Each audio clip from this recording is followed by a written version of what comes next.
Good morning. This is Debra's Daily Healthy, and I'm Debra. And I hope you're having a really great Wednesday, getting over that hump, right? Okay, so I've had a lot of questions asked to me about substitutes. What could I use instead of this, or what could I do instead of that? There's a lot.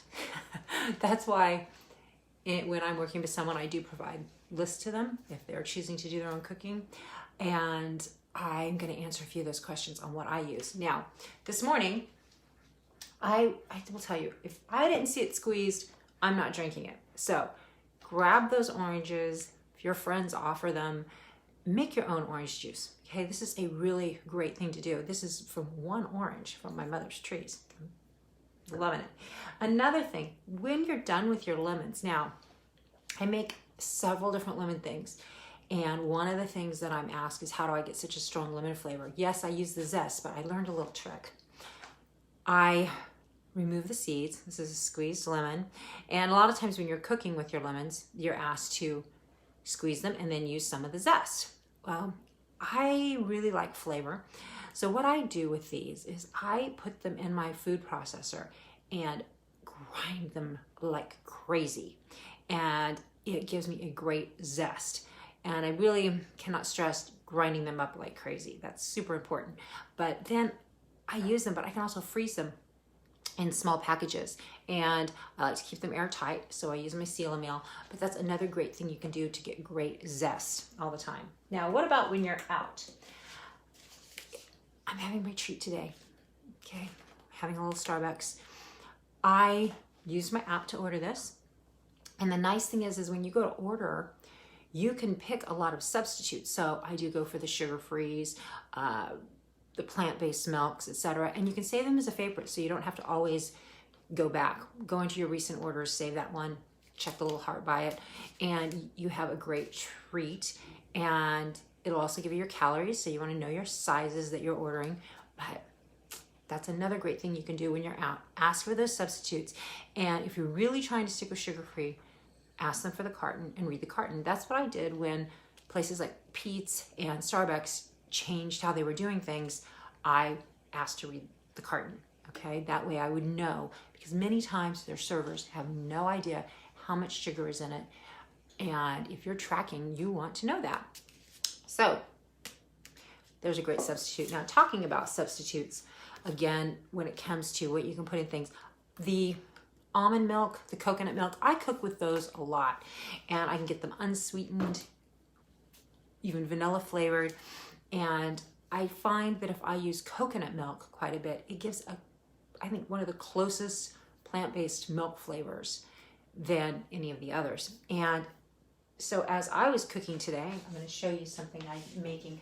I am making healthier cornbread. Now, I'm putting these in the muffin tins because it says it's serves 16. That's a serving. So if I want to track things correctly, I need to make sure that I'm getting 16. The reason I put these in cups is because I'm probably going to want to freeze some of these. I have found cornbread reheats so well after freezing.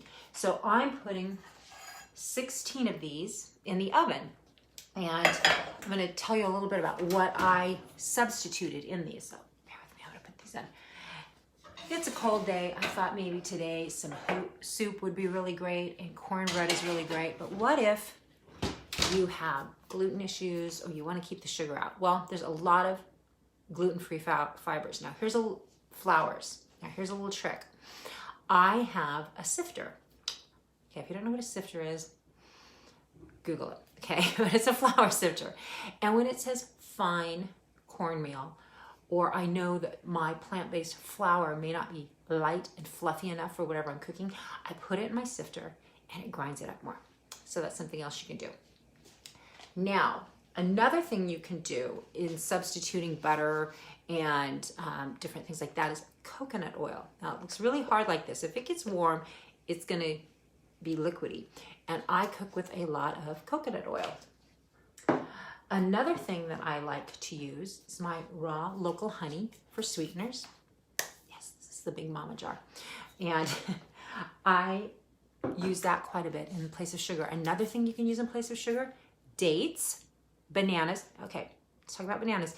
Get those babies ripe. If you need to speed up the ripening process, you can always even put them in your blender and puree them, then put them in baggies, seal them up, and that cold process will help them get sweeter faster. Another thing you can do is use applesauce, and I keep lists of what the equivalency is there. Now, 1 egg, let's talk about eggs real quick. 1 egg is the equivalent of 2 egg whites. So if you are not wanting to use the whole egg, you need to basically double up when it comes to the egg whites. So you're taking out 1 egg, you're going to put in 2 egg whites. Now, another thing you can do, and I'm going to show you real quick what I've been doing. This is PB2, okay? And it is powdered peanut butter. And if you're making something and you're ever feeling like it's not peanut buttery tasting enough, or you want that taste, add in a little PB2 because there's less sugar and it'll really heighten the flavor of what you've been doing. Now, I'm going to show you these real quick. These are some of my protein bites, and I know they look like truffles, but this is a pumpkin chocolate chip. There's no gluten in this, there's no dairy, there's no refined processed sugars.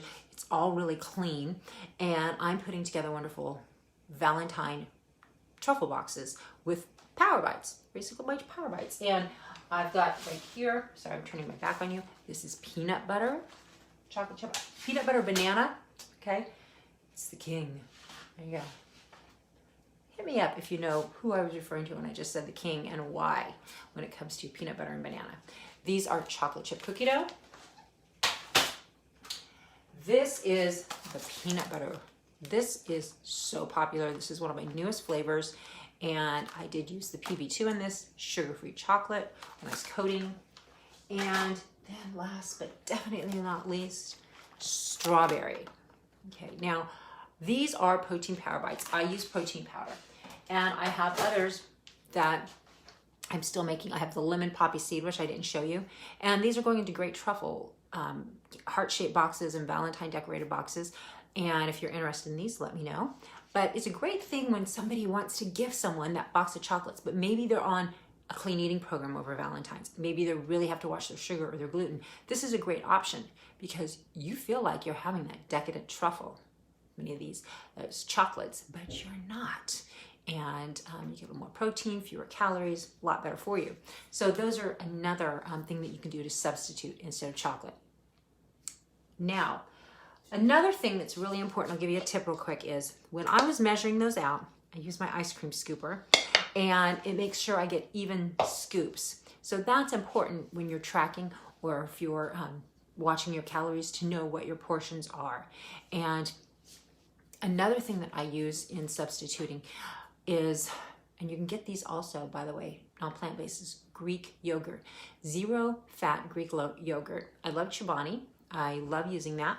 I will put that in.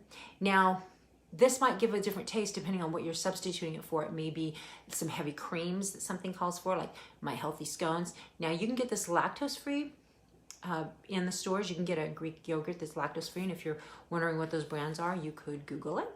And you can also use just that, if you're not worried about the dairy, that's a great way to just cut your fat.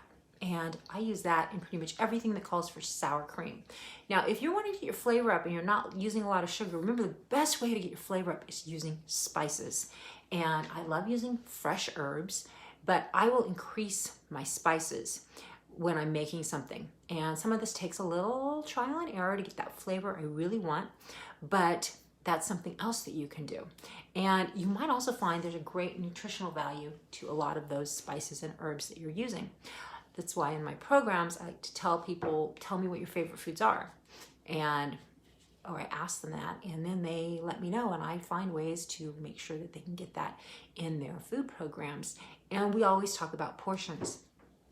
Now, if you're also looking for great things to do with all those lemons that you've been getting, a great thing to do is squeeze those, put them in ice cube trays, and then once they're frozen, pop them out, put them in Ziploc bags, and freeze them. So then you'll have that lemon juice and you don't ever have to worry about getting rid of it. And remember, I just told you a great tip for getting that zest. If I need to make something really fast, I also find if I've got to sit there and zest a lemon, it's going to take me a lot longer. So that's another great thing that I do. Now, if you're cutting back on your peanut butter, a great thing to check out is sunflower butter. Okay, this is your paleo friendly, your keto friendly, and has a sweeter, and it's the closest thing probably to your peanut butter and that consistency. So check out sunflower butter. So I hope I've given you a few tips there. I'm looking forward to that cornbread later and this great glass of orange juice.